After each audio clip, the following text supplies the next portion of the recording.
Hello, Mark. I'm Yuki. My student number is S044142. I'm a freshman. The speech title is The Price of Shame by Monica Lewinsky. You are looking at a woman who was publicly silent for a decade. Obviously, that changed, but only recently. It was several months ago that I gave my very first major public talk at the Forbes 30 under 30 Summit. 1,500 billion people, all under the age of 30. That means that in 1998, the oldest among the group were only 14, and the youngest just 4. I joke with them, and they some might only have heard of me from rap songs. Yes, I mean rap songs, almost 40 rap songs. Laughter. But the night of my speech, a surprising thing happened. At the age of 41, I was hit on by a 27-year-old guy. I know, right? He was charming and I was flattered, and I declined. You know what his unsuccessful pickup line was? He could make me feel 22 again. Laughter, applause. I realized later that night I'm probably the only person over 40 who does not want to be 22 again. Laughter, applause. At the age of 22, I fell in love with my boss, and at the age of 24, I learned the devastating consequences. Can I see a shot of hands of anyone here who didn't make a mistake or do something they regretted at 22? Yup, that's what I thought. So like me, at 22, a few of you may have also taken wrong turns and fallen in love with the wrong person, maybe even your boss, unlike me. Though your boss probably wasn't the President of the United States of America. Of course, life is full of surprises. Not a day goes by that I'm not reminded of my mistake, and I regret that mistake deeply. In 1998, after having been swept up into an improbable romance, I was then swept up into the eye of a political, legal and media maelstrom like we had never seen before.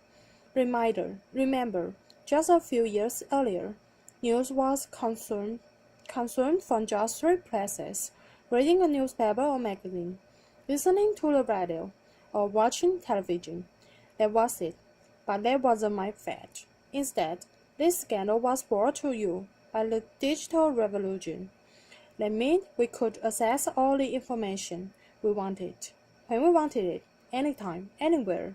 And when the story broke in January 1998, it broke online. It was the first time the traditional news was usurped by the internet for a major news story. A click that rather be read around the world. What it meant for me personally was the overnight I went from being a completely private figure to a publicly humiliated worldwide. I was passionate neither of losing a personal reputation on a global scale almost instantaneously.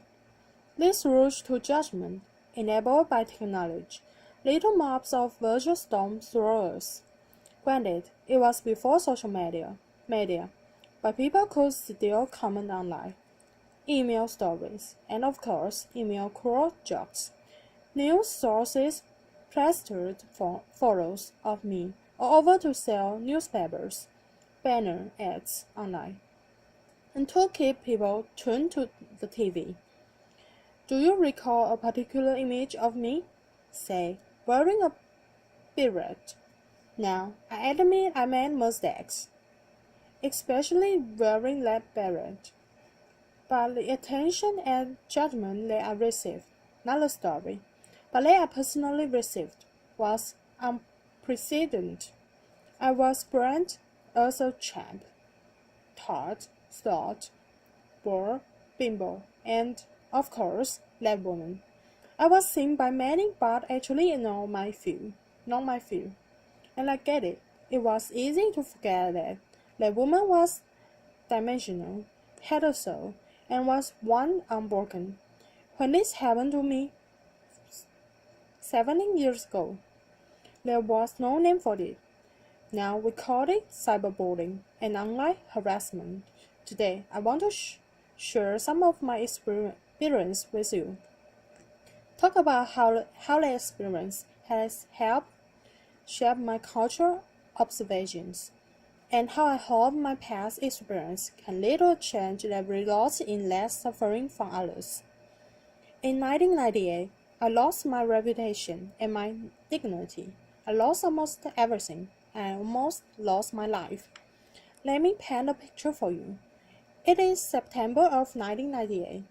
I'm sitting in a windowless office room, instead the office of the independent counsel, underneath humming fluorescent lights. I'm listening to the sound of my voice on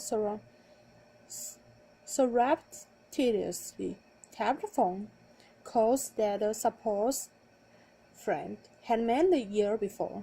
I'm here because I've been legally required to personally authenticate all 20 hours of tapped conversation. For the past 8 months, the mysterious content of these taps has hung like the sword of Damocles over my head.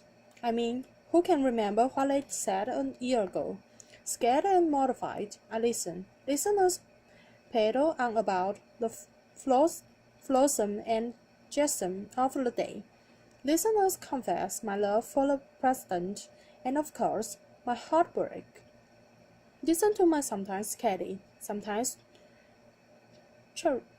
churlish, sometimes silly self being cruel, unforgiving, uncouth. Listen deeply, deeply ashamed to the worst version of myself, a self I don't even recognize. A few days later, the Star report is released to Congress, and all of those tabs and transcripts, those stolen words from a part of it, that people can read the transcripts in horrific enough. But a few weeks later, the audio tapes are aired on TV, and significant portions made available online. The public humiliation was excruciating. Life was almost unbearable. This was not something that happened with regularity back then in 1998. And by this, I mean the stealing of people's private words, actions, conversations, or photos, and then making them public, public without consent, public without context, and public without compassion. Fast forward 12 years to 2010, and now social media has been born. The landscape has sadly become much more populated with instances like mine, whether or not someone actually made a mistake, and now it's for both public and private people. The consequences for some have become dire, very dire. I was on the phone with my mom in September of 2010, and we were talking about the news of a young college freshman from Rutgers University named Tyler Salamenti. Sweet, sensitive, creative Tyler was secretly webcammed by Liz Remet while being intimated with another man. When the online world learned of this incident, the ridicule and cyberbullying ignited. A few days later, Tyler jumped from the George Washington Bridge to his death. He was adding, "My mom was beside herself about what happened to Tyler and his family, and she was guarded with pain in a way that I just couldn't quite understand. And then eventually I realized she was reliving 1998. Reliving a time when she sat by bed every night, reliving a time when she made me shower with the bathroom door open, and reliving a time when both of my parents feared that I would be humiliated. Literally, today, too many parents haven't had the chance to step in and rescue their loved ones. Too many have learned of their child's suffering and humiliation after it was too late.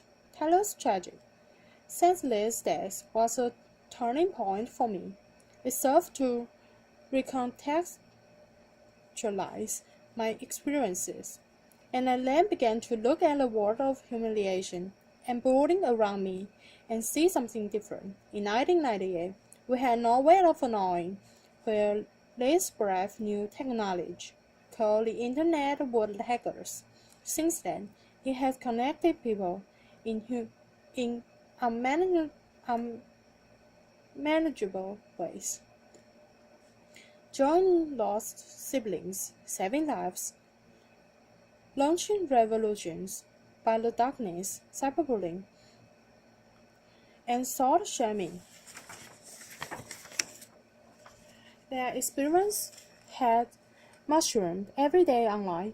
People, especially young people who are not developmentally equipped to handle this, are so abused and humiliated that they can't imagine living to the next day, and some tragically don't, and there's nothing virtual about that. Childline, at a UK non-profit that focuses on helping young people on various issues, released a staggering statistic that last year, from 2012 to 2013, there was an 87% increase in calls and emails related to cyberbullying.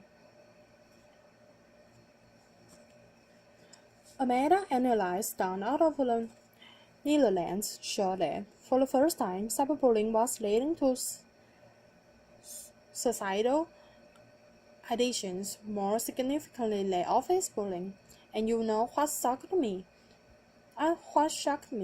Although it shouldn't have, was other research last year that determined humiliation was a more intensely felt emotion than either happiness or even anger. Cruelty to others is nothing new, but unlike technologically enhanced shaming is amplified on content and permanently accessible. The echo of embarrassment used to extend only as far as your family, village, school, or community. But now it's the online community too. Millions of people, often anonymously, can stab you with their words, and that's a lot of pain, and there are no parameters around how many people can publicly observe you and put you in a public stockade. There's a very personal price to public humiliation, and the growth of the Internet has jacked up that price. For nearly 2 decades now, we have slowly been sowing the seeds of shaming and public humiliation in our cultural soil, both on and office. Gossipy websites, paparazzi, reality programming, politics, news outlets, and sometimes hackers all traffic in shame. It leads to desensitization and a pervasive environment online which lends itself to trolling, invasion of privacy, and cyberbullying. This shield has created what Professor Nicholas Mills calls a culture of humiliation. Consider a few prominent examples just from the past 6 months alone. Snapchat, the service which is used mainly by younger generations and claims that its messages only have the lifespan of a few seconds. You can imagine the range of content that gets. A third-party app which Snapchatters use to preserve the lifespan of the messages was hacked, and 100,000 personal conversations, photos, and videos were leaked online to now have a lifespan of forever. Jennifer Lawrence and several other actors had their iCloud accounts hacked, and private, intimate, nude photos were plastered across the internet without their permission. One gossip website and over 5 million hits for this one story. And what about the Sony Pictures cyber hacking? The documents which received the most attention were private emails. They had maximum public embarrassment value. But in this culture of humiliation, there is another kind of price tag attached to public shaming. The price does not measure the cost to the victim, which Taylor and to many others, notably women, minorities, and members of the LGBTO community have paid. But the price measures the profit of those who preyed on them. This invention of others is a raw material, efficiently and ruthlessly minded, packaged and sold at a profit. A marketplace has emerged where public humiliation is a commodity and shame is an industry. How is the money made? Clicks. The more shame, the more clicks, the more advertising dollars. But in a dangerous cycle, the more we click on this kind of gossip, the more numb we get to the human lives behind it, and the more numb we get, the more we click. All the while, someone is making money off the back of someone else suffering. With every click, we make a choice. The more we saturate our culture with public shaming, the more accepted it is, the more we will see behavior like cyberbullying, trolling, some forms of hacking, and online harassment. Why? Because they don't have humiliation at their core. This behavior is a symptom of the culture we've created. Just think about it. Changing behavior begins with evolving beliefs. We have seen that to be true with racism, homophobia, and plenty of other bases, today and in the past. As we've changed beliefs about same-sex marriage, more people have been offered equal freedoms. When we began valuing sustainability, more people began to recycle. So as far as our culture of humiliation goes, and we need is a cultural revolution. Public shaming as a blood sport has to stop, and it's time for an innovation on the internet and in our culture. This shift begins with something simple, but it's not easy. We need to return a long-held value of compassion and empathy. Online, we've got a compassion deficit, an empathy crisis. Researcher Brené Brown said, and I quote, "Shame can't survive empathy. Shame cannot survive empathy. I've seen some very dark days in my life, and it was the compassion and empathy from my family, friends, professionals, and sometimes even strangers that saved me. Even empathy from one person can make a difference." The theory of minority influence, proposed by social psychologist Serge Moscovitch, says that even in small numbers, when there's consistency over time, change can happen. In the online world, we can foster minority influence by becoming upstanders. To become an upstander means, instead of bystander apathy, we can post a positive comment for someone or report a bullying situation. Trust me, compassionate comments help abate the negativity. We can also counteract the culture by supporting organizations that deal with these kinds of issues, like the Taylor Settlement Foundation in the US. In the UK, there is anti-bullying pro, and in Australia, there's Project rocket. We talk a lot about our right to freedom of expression, but we need to talk more about our responsibility to freedom of expression. We all want to be heard. But let's acknowledge the difference between speaking up with intention and speaking up for attention. The internet is a superhighway for the idea, but unlike showing empathy to others benefits us all and helps create a softer and better world. We need to communicate online with compassion, consume news with compassion, and click with compassion. Just imagine walking a mile in someone else's headline. I'd like to end on a personal note. In the past 9 months, the question I've been asked the most is why? Why now? Why was I sticking my head above the parapet? You can read between the lines in those questions, and the answer has nothing to do with politics. The top no answer was, and it's because it's time to stop tiptoeing around my past. Time to stop living a life of upburn, and time to take back my narrative. It's also not just about saving myself. Anyone who is suffering from the shame and public humiliation needs to know one thing. You can survive it. I know it's hard. It may not be painless, quick, or easy. But you can insist on a different ending to your story. Have compassion for yourself. We all deserve compassion, and to live both online and off in a more compassionate world. Thank you for listening. Applause.